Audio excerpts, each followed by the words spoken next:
Bueno, buenos días, buenas tardes. Es para mí un placer estar aquí con todos vosotros, un poco en el aula de pacientes del Hospital Dr. Negrín, un espacio donde nos permite, de alguna forma, pues bueno, acercarnos a una serie de conceptos y de conocimientos que son bastante interesantes a la hora de poder desarrollar. Mi nombre es Salvador Saura Grau, pertenezco al Servicio de Oncología Médica del Hospital Dr. Negrín y hoy vamos a conocer un poquito lo que es el cáncer hereditario familiar porque es un tema interesante que de alguna forma surgen dudas en la consulta y nos permite pues, bueno, adentrarnos en este mundo que veréis que al final son conceptos sencillos y que bueno, nos va a permitir conocer este tema. En cuanto al camino, la ruta que vamos a seguir, bueno, lo primero y principal, evidentemente, es saber qué es el cáncer hereditario, de alguna forma lo que es la definición y a qué nos estamos enfrentando. Luego, importantísimo, el identificar las familias de riesgo. Esa es la parte fundamental que nos corresponde a nosotros como médicos y ver qué familias son las que están expuestas a este problema. Importancia de la historia familiar. Qué duda cabe que para detectar estas familias tenemos que hacer un conocimiento profundo de la historia familiar. Y veremos que hay una serie de herramientas que de alguna forma nos van a ayudar a llevar este tema adelante. Daremos también una serie de ejemplos, ¿verdad?, de lo que es distintos síndromes de cáncer hereditario familiar, para que veáis un poco de lo que estamos hablando. Y luego, importante conocer también las fases del asesoramiento genético, ¿vale? El asesoramiento genético no es solo hacer un test genético, sino que implica una serie de consultas previas y posteriores para enfocar a la persona y a la familia. Y luego finalizaremos con una visión general de las unidades de cáncer hereditario familiar que hay a nivel nacional y a dónde podemos dirigirnos, en este caso, en nuestra comunidad. Bueno, estamos hablando de lo que es la definición de cáncer hereditario familiar.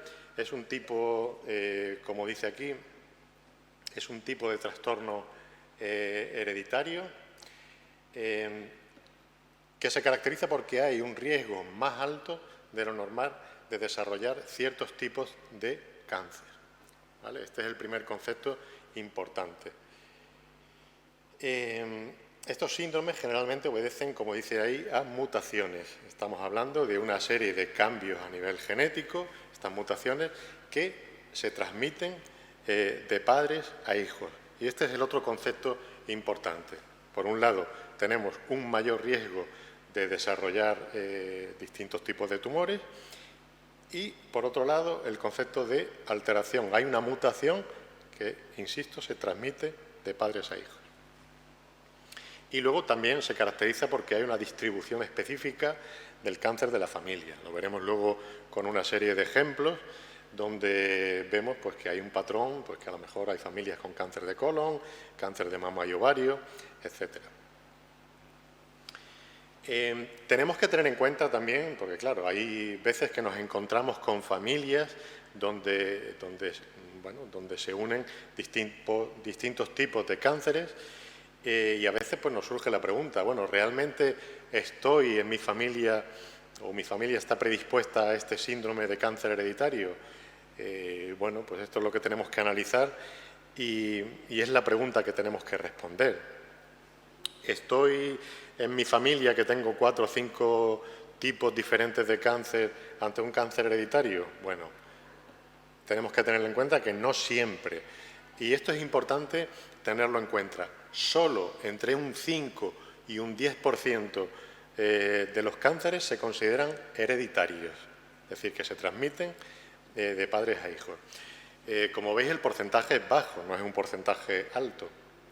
Lo que pasa que, insisto, hay veces que hay familias que de alguna forma concentran muchos cánceres o un número más o menos alto de tumores y pensamos que son hereditarios y no siempre se cumple, solo un 5 o 10%. Entonces, bueno, si esto es así, ¿qué es lo que ocurre en estas familias que concentran este número importante de cánceres? Bueno, pues como sabemos, comparten factores de riesgo. Aquí estamos hablando pues, de malos hábitos alimenticios, de la obesidad, estamos hablando del alcohol y del tabaco. Pues lógicamente a veces ocurre que si esa familia comparte esos factores de riesgo, pues es normal que terminen desarrollando distintos miembros de esa familia pues un tumor. Por lo tanto, y para resumir un poco, es decir, cuando hablamos de cáncer hereditario, estamos hablando de la presencia de una mutación genética que, insisto, se transmite de generación en generación. ¿Vale? Esa mutación genética está a nivel germinal. Pero cuidado, realmente lo que tenemos que saber es que lo que se hereda no es el cáncer en sí. Estamos hablando que se hereda ese gen anormal, que es el que da la predisposición. Porque hay gente que tiene el concepto de que lo que tú heredas es el cáncer. No, heredas ese gen anormal y luego veremos también que es importante, no en todos los casos que se hereda un gen o una mutación genética, pues a veces tienes que desarrollar sí o sí la enfermedad. A veces no tiene por qué ser así. En este tiempo, pues de alguna forma se han ido desarrollando distintos consensos entre las distintas sociedades médicas. Este que os voy a presentar ya se desarrolló hace unos años y bueno, lo pongo a modo de ejemplo para que veáis. Está desarrollado tanto por la SEOM, la Sociedad Española de Oncología Médica, como distintas asociaciones de atención primaria. Y bueno, lo traigo como ejemplo porque es muy sencillo y de alguna forma es el que utiliza el médico de atención primaria para poder derivarnos estos casos que se detectan en atención primaria. Porque no olvidemos que siempre la primera consulta la debemos hacer a través del médico de atención primaria. Y fijarse, si nos fijamos un poco en las características generales, pues fijarse que edad de aparición más temprana, ¿vale?, en la población, son tumores cuando hay una carga hereditaria que se desarrollan a una edad más temprana, presencia de un mismo tipo de cáncer en la familia, alta incidencia de cáncer, es decir, son familias que tienen distintos tumores y afecta a distintos miembros de la familia. Cuando hay órganos que son bilaterales, pues también la bilateralidad, es decir, como por ejemplo puede ser el tema de un tumor renal, pues pueden desarrollar tumores en ambos riñones. Y la multifocalidad, es decir, varios tipos de cáncer en un mismo individuo. Esto también nos tiene que hacer saltar la alarma, porque no es normal que un mismo individuo pues tenga distintos tipos de tumores, ¿vale? Y eso, pero bueno, yo me quedaría aquí o destacaría sobre todo la edad más temprana de aparición. Esto suele ser una constante que se repite de forma general. Distintos miembros de la familia afectados y una persona con varios tumores también nos tiene que hacer consultar. Luego, también tenemos que tener en cuenta que a veces este tipo de síndromes hereditarios, que a veces son, se asocian a tipos de síndromes un poco más raros o menos frecuentes, pues pueden estar asociados, como veis ahí, a asimetría corporal, dismorfias, malformaciones congénitas o incluso retraso mental. Y aquí vemos algunos ejemplos, que cuando se presentan, pues de alguna forma bueno, pues ya tenemos una serie de cambios objetivos que nos pueden ayudar a orientar este síndrome. Pero digo que generalmente suelen ser síndromes mucho más raros o menos frecuentes. Aquí vemos otros ejemplos, ¿verdad? Donde vemos que tú miras al paciente o miras a la persona y ves que hay algo que te llama la atención a nivel físico, esa asimetría o esa dismorfia facial. Y bueno, ¿en qué nos fijamos habitualmente o qué preguntas nos hacemos cuando tanto el médico de atención primaria como cuando viene un paciente a la consulta de cáncer hereditario? Pues más o menos lo que hemos comentado previamente. Primero, saber el tipo de cáncer que tenemos, ¿vale? Luego, importante insistir también, la edad de diagnóstico, ¿vale? Es muy importante y siempre le decimos a las personas que nos recojan, si tienen un informe, generalmente mucho mejor. Pero bueno, generalmente saber el tipo de cáncer y la edad de diagnóstico, porque no es lo mismo un diagnóstico muy precoz, a una edad muy precoz, que como hemos dicho ya nos orienta a una posible origen hereditario, que un tumor que se desarrolla a una edad con posterioridad, ¿no? Luego saber digamos, el parentesco que hay entre esos familiares, porque evidentemente cuanto más cercano sea el parentesco, pues bueno, siempre hay una mayor probabilidad. Y luego descartar, como veremos después, si hay otros factores de riesgo asociados. Como hemos dicho, el tema del tabaco, del alcohol, porque hay ciertos tumores que se desarrollan, como hemos comentado, por estos factores. Con lo cual eso, pues bueno, a lo mejor son tumores que no influyen a la hora de la carga hereditaria. Bueno, y aquí tenemos una herramienta muy importante que es el árbol familiar, el árbol genealógico, que nos ayuda en la consulta a poder determinar lo que hemos dicho, el tipo de tumor, la edad de diagnóstico y sobre todo el parentesco que hay entre los distintos miembros de la familia. Y es importante conocer o analizar tanto la rama materna como la rama paterna, porque bueno, a veces estas mutaciones pueden venir o bien por un lado o por otro. Si vemos aquí el típico ejemplo del árbol familiar que solemos hacer en la consulta, bueno, los hombres en general se representan con un cuadradito y las mujeres con un circulito, ¿vale? En este caso es conveniente siempre analizar bueno, un número importante de generaciones. Generalmente se suele decir que analizar como mínimo 3 generaciones diferentes. Y aquí vemos subrayado en negro, en negrita, pues aquellas personas que de alguna forma han tenido la enfermedad. Y aquí pues vemos el típico caso de historia familiar, lo que hemos dicho antes. Bueno, distintos miembros de la familia afectados y tanto la abuela, los padres, en fin. Entonces, para ver un ejemplo, y vamos a ir viendo distintas alteraciones, en este caso vamos a empezar con uno que es muy frecuente, cáncer de mama y ovario. En este consenso que hemos comentado de SEOM y de las sociedades de atención primaria, fijarse, volvemos a repetir un poco lo que hemos estado comentando previamente. Edad de diagnóstico joven, por debajo de los 50 años, pues bueno, ya nos tiene que hacer llamar la atención. Todos los casos diagnosticados en la actualidad por debajo de 40 se hace un estudio genético.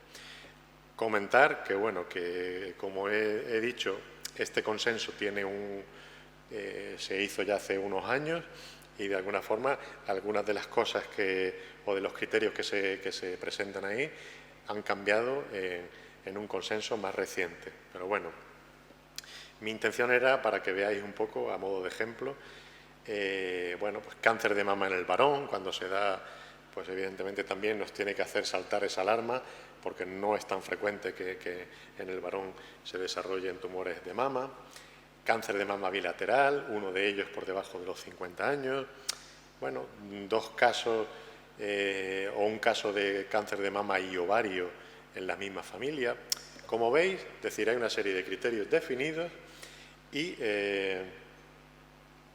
bueno, cuando se presentan como digo, tenemos que consultar con el médico de atención primaria y si realmente cumplen esos criterios, se derivarían a la unidad de cáncer familiar de nuestro hospital. Aquí lo podemos ver en un ejemplo claro. Si os fijáis aquí, llama la atención pues lo que hemos estado comentando. Fijarse la edad tan temprana de diagnóstico. Distintos miembros de la familia con distintos tipos de tumores. Esto ya es el típico ejemplo de cáncer familiar, en este caso cáncer de mama y ovario. Fijarse, la abuela con 45 años ya tuvo un cáncer de ovario, falleció por ese motivo. Luego, bueno, uno de los padres tuvo aquí cáncer de próstata, que también falleció. Y fijarse, dos hijos, o dos hijas, una con cáncer de mama con 39 años y otra un cáncer de mama bilateral, una con 32 años y el segundo tumor con 45.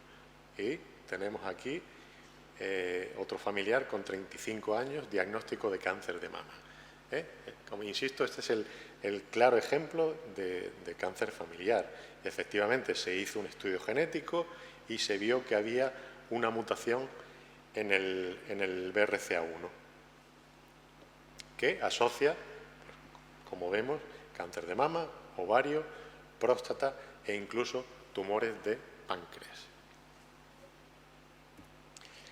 ¿Qué pasa? Otro ejemplo para que veamos el tema de los pólipos. Seguro que muchos de vosotros conocéis gente que haya tenido pólipos en el intestino, en el colon.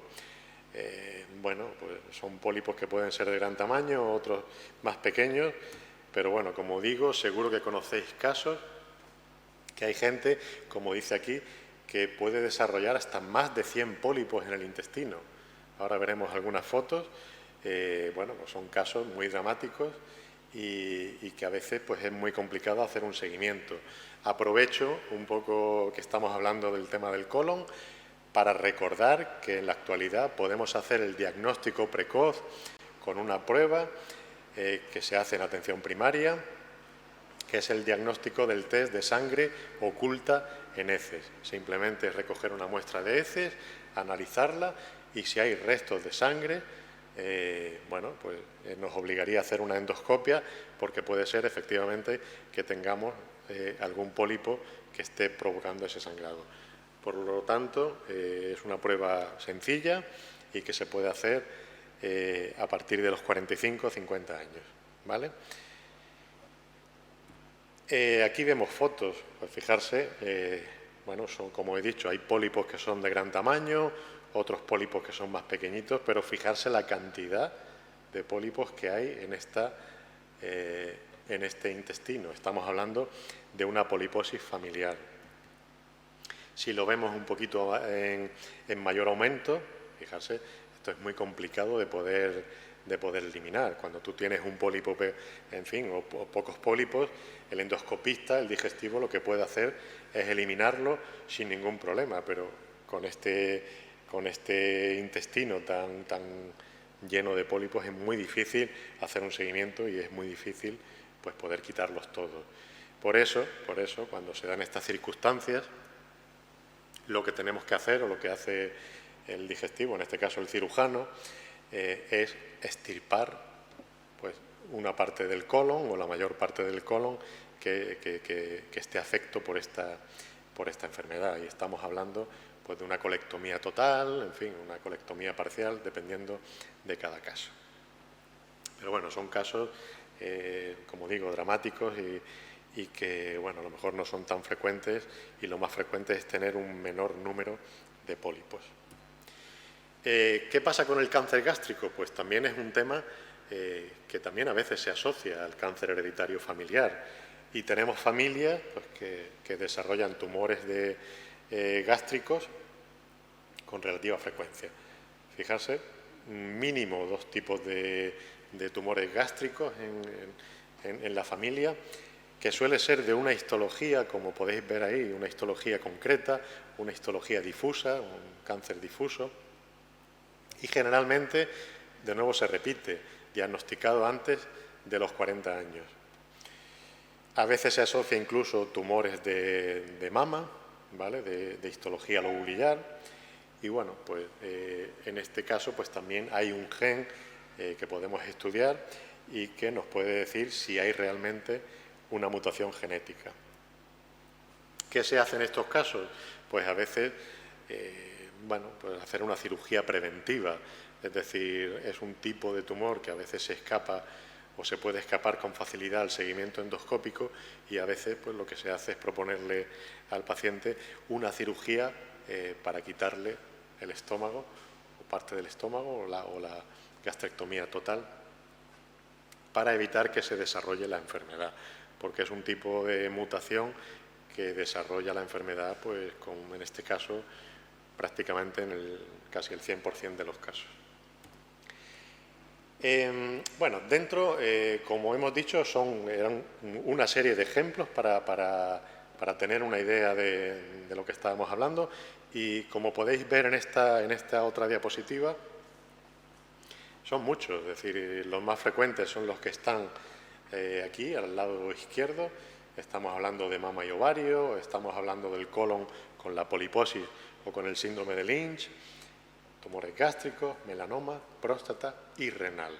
Y luego, en la parte derecha, tenemos otros tipos de tumores que son menos frecuentes, pero bueno, que también se asocian al cáncer hereditario familiar, retinoblastoma, paraganglioma, feocromocitomas, neoplasias endocrinas o el síndrome de Li-Fraumeni, que asocia, por ejemplo, en este caso, sarcoma, mama, tumores de mama, tumores del sistema nervioso central o tumores de la sangre, como leucemias o linfomas. Bueno, como digo, no son tan frecuentes, pero también tenemos que sospecharlos cuando la historia familiar pues así lo manifieste. Luego tenemos que saber que cada tipo, que cada síndrome, hereditario va asociado a unas mutaciones concretas en los genes específicos, ¿vale? Y esto también es importante y ya se conoce de hace un tiempo. Lo que se hace en la actualidad, de alguna forma, es utilizar un panel de genes, es decir, un panel donde se incluyen la mayor parte de los genes conocidos y de esta forma podemos hacer un rastreo y detectar cualquier mutación en este sentido. Como veis aquí, pues son genes que se conocen de hace tiempo y que lógicamente se va ampliando y se va conociendo con las distintas investigaciones que se hacen cada año.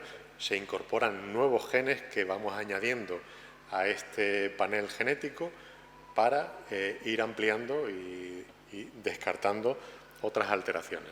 Y luego, como podéis ver también aquí, cada síndrome específico pues desarrolla un tipo de tumor concreto, ¿vale? El síndrome de Lynch, por ejemplo, no solo se asocia a cáncer de colon, sino cáncer de endometrio, cáncer de ovario, vías urinarias, intestino delgado, el Li-Fraumeni que hemos dicho, con el tema de los sarcomas, tumores de la sangre o tumores de mama y de sistema nervioso central, o el von Hippel-Lindau, que asocia tumores renales, hemangioblastomas o feocromocitomas. La lista evidentemente es mucho mayor, pero bueno, que ahí he puesto un poco los más frecuentes. ¿Y qué tenemos que hacer? Pues lo que tenemos que hacer de alguna forma es el asesoramiento genético. Cuando tenemos una familia de alto riesgo que hemos visto que puede cumplir criterios, pues lo que tenemos que hacer es proponerle el estudio genético en los casos que esté indicado y orientarlo. El asesoramiento genético es una parte muy importante, se hace a nivel hospitalario, en las unidades de consejo genético, y se tiene que ver, como dice ahí, como un proceso. O sea, el asesoramiento genético no es solo venir y hacerse el test genético, ¿no? Es un proceso mucho más complicado, como veremos, que requiere una consulta previa, lo que es el estudio genético, y luego una consulta posterior para explicar muchas cosas que tenemos que explicar. Y tenemos que tener en cuenta que no solo se maneja información del paciente, sino que se maneja información de toda la familia. Y esto es importante porque el manejo de esa información tenemos que hacerlo con mucho cuidado y en base a la ley, ¿vale? Como he dicho, el consejo genético no es solo un test genético, o sea, requiere todo un proceso donde informamos a este paciente o a esta familia de la posibilidad que tiene de desarrollar o de presentar un síndrome hereditario. Tenemos que informar también de la posibilidad, del riesgo que tiene de transmitirlo a sus hijos o a otros familiares. Y luego tenemos que hablar también de lo que es el diagnóstico precoz o las medidas de prevención que podemos aplicar en cada caso. Y veremos que no siempre hay medidas efectivas, pero bueno.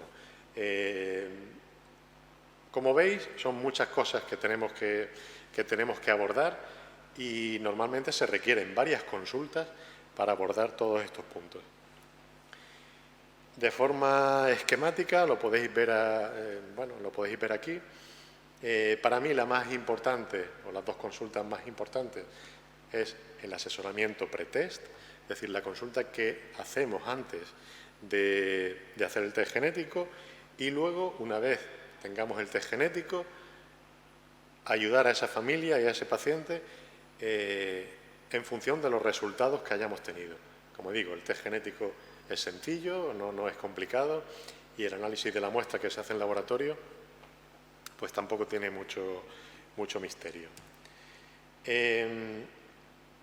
Como he dicho, hay veces que tú tienes un síndrome hereditario que no puedes ofrecer a ese paciente o a esa familia, no puedes ofrecer medidas preventivas eficaces, porque son tipos de enfermedades pues que a fecha de hoy no disponemos de ese tipo de medidas. Bueno, pues tendremos que acompañar y ayudar a esa familia o a esa persona en ver cómo se puede afrontar y llevarlo de la mejor manera posible, con el apoyo psicológico y con el apoyo de distintos profesionales que nos dedicamos a este campo.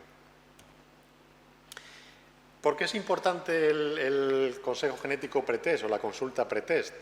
Porque hay una serie de riesgos, como dice ahí.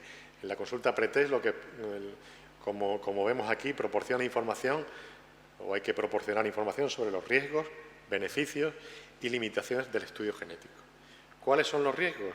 Bueno, pues como veis aquí en rojo, ¿vale? Trastornos psicológicos, saber afrontar la ansiedad o la culpabilidad o problemas de autoestima o depresión que se pueden generar con la realización del test genético, la pérdida de privacidad, cambios en la dinámica familiar o la falsa sensación de seguridad, ¿vale? Hacerse un test genético, como yo digo, hay que estar primero preparado para asumir los resultados o los posibles resultados que puedas tener.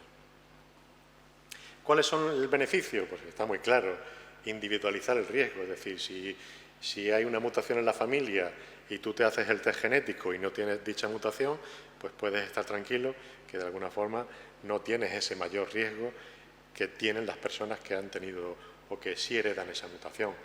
Bueno, pues el beneficio también es, como hemos dicho, medidas de prevención y diagnóstico precoz, y luego también hablar sobre las opciones reproductivas, ¿vale? Poder orientar a las parejas a este nivel, ¿vale? Y poder, que en la actualidad pues tenemos opciones para poder manejar este problema. Limitaciones, pues bueno, a veces ocurre que no se obtiene un resultado concluyente, o hay una variante de significado incierto que sabemos que la hemos detectado, pero no tenemos una explicación o realmente no puede explicar el síndrome que tiene la familia. lo que hemos dicho antes también, no siempre se disponen de medidas eficaces, y tener en cuenta lo que hemos dicho también previamente. Un resultado positivo, bueno, indica una probabilidad de desarrollar tumores, pero no una certeza, ¿vale? Hay gente que tiene o que hereda una mutación y que no tiene por qué desarrollar la enfermedad, ¿vale? Dependiendo del tipo de síndrome, ¿vale? El test genético, pues como digo, es muy sencillo, simplemente es hacer una extracción de sangre y de esa sangre lo que se hace es extraer el ADN para analizar en el laboratorio. No es una prueba complicada y no hay que hacer simplemente una extracción de sangre. Y los posibles resultados del test, como podéis ver ahí, estamos hablando de un test informativo, significa que se detecta una mutación, un test no informativo, que no se detecta ninguna mutación, y significado incierto. Cuando se detecta una alteración de significado incierto, no podemos realmente decir si esa alteración justifica la enfermedad o no. A lo mejor hay que hacer otro tipo de pruebas o estudiar a más familiares para ver si esa alteración la tienen otros familiares. Pero bueno, esto es ya un poquito más complicado. Y en la consulta, después de realizar el test, es muy importante porque ahí es donde nos sentamos con el paciente y con la familia para ver, como hemos dicho, las implicaciones o qué recomendaciones se deben llevar a cabo en cada caso concreto. Y, por supuesto, en todo el proceso que llevamos durante las distintas etapas, debemos siempre ofrecer la evaluación psicológica, ¿vale? Porque, como hemos dicho, hay personas que no encajan bien el tener una mutación, y eso, pues, bueno, tenemos que ayudarles con esa evaluación psicológica y un seguimiento específico en los casos pues, que de alguna forma lo requieren, ¿vale? Bueno, ¿qué medidas de prevención podemos utilizar? Bueno, pues depende cada tipo de síndrome. Pero, de forma general, cuando aparece un resultado positivo y la persona ha heredado una mutación, estamos hablando de un seguimiento y una vigilancia estrecha, una vigilancia continuada. Esa persona tiene que hacer controles pues, muy periódicos, y con más frecuencia que una persona que no tenga esa mutación. Estamos hablando, por ejemplo, de un diagnóstico precoz, pruebas más frecuentes, es decir, y a edades más tempranas, ¿vale? Esto es importante recalcarlo de nuevo porque hemos dicho que son personas que desarrollan tumores a una edad muy precoz. Fijarse, aquí, por ejemplo, para los síndromes de cáncer de colon, como puede ser lo que hemos dicho de la poliposis familiar, hay que empezar con endoscopias a partir de los 25 años. Imaginarse, bueno, la importancia de saber diferenciar el tipo de síndrome que estamos, ¿vale? Luego, otros tipos pues, de síndromes hereditarios de colon, pues no requieren empezar tan temprano, pero bueno, como digo, es un poco para que os hagáis una idea de que esa persona que tiene una mutación tiene que concienciarse que tiene que hacerse un seguimiento pues, muy estrecho y que no se puede saltar ninguna revisión, porque si te vas saltando revisiones, evidentemente tienes riesgo de que en ese intervalo pues, poder desarrollar la enfermedad. Tumores urológicos, pues fijarse, hacer una ecografía urológica, una citología de orina, a nivel del ovario, pues hacer una revisión ginecológica con una ecografía transvaginal, fijarse, empezando ya pues, a partir de los 30 años, ¿vale? Bueno, como digo, primer paso, hacer un seguimiento estrecho. ¿Qué otras alternativas tenemos? La quimioprevención. Quimioprevención generalmente es utilizar pues, distintos fármacos, y disponemos en la actualidad algunos medicamentos que de alguna forma van a hacer que prevengan el desarrollo del tumor. Y aquí, por ejemplo, a modo de ejemplo, tenemos el tamoxifeno o los inhibidores de aromatasa, que los utilizamos mucho, por ejemplo, para la prevención de cáncer de mama, ¿vale? Y en aquellas familias que de alguna forma pues, bueno, puedan tener un mayor riesgo, no solo por una mutación, sino por otros motivos, pues es un fármaco o son fármacos que de alguna forma los utilizamos para evitar que desarrollen otros tumores en la mama pues más adelante. Y por último, la cirugía preventiva. Quizás es un poco la opción un poquito más agresiva o más cruenta, pero en ocasiones, pues como hemos visto anteriormente, para no desarrollar un tumor gástrico, pues tienes que hacer una cirugía y quitar el estómago, o en el tema del colon, pues hacer una cirugía del colon.